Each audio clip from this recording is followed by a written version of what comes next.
जम्मू कश्मीर में 2 चरणों में 50 सीटों पर वोटिंग हो चुकी है। बची 40 सीटों पर 1 अक्टूबर को मतदान होगा, जबकि हरियाणा की सभी 90 सीटों पर 5 अक्टूबर को वोटिंग है।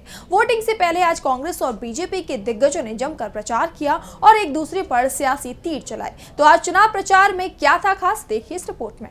जम्मू कश्मीर और हरियाणा में चुनाव प्रचार जोर शोर से चल रहा है। राहुल गांधी की जम्मू कश्मीर में 2 रैलियां थी।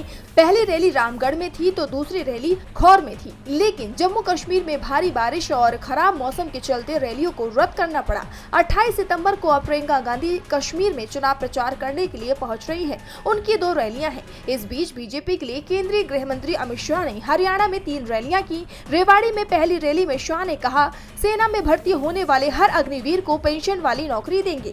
शाह ने कहा कि हरियाणा में कांग्रेस एमएसपी का दावा कर रही है, लेकिन पहले कांग्रेस शासित राज्य में एमएसपी लागू करके दिखाए।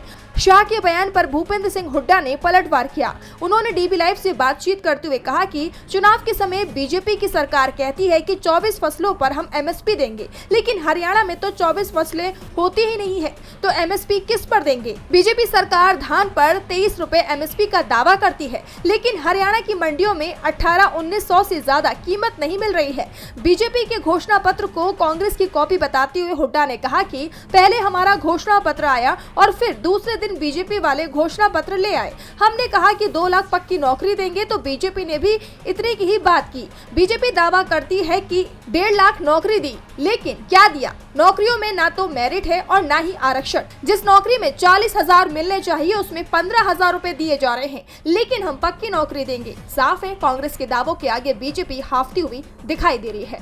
डीबी लाइव की न्यूज।